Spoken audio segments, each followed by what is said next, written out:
Hello guys, इस छोटे से मिनी ब्लॉग में आपका स्वागत है।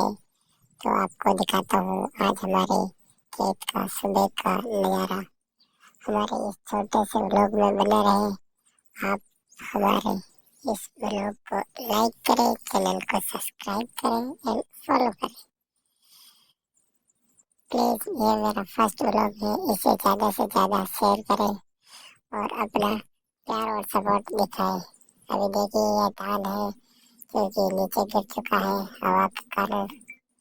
आप सभी लोग अपना प्यार सपोर्ट बनाए रखें और इस व्लॉग को अपना प्यार दें।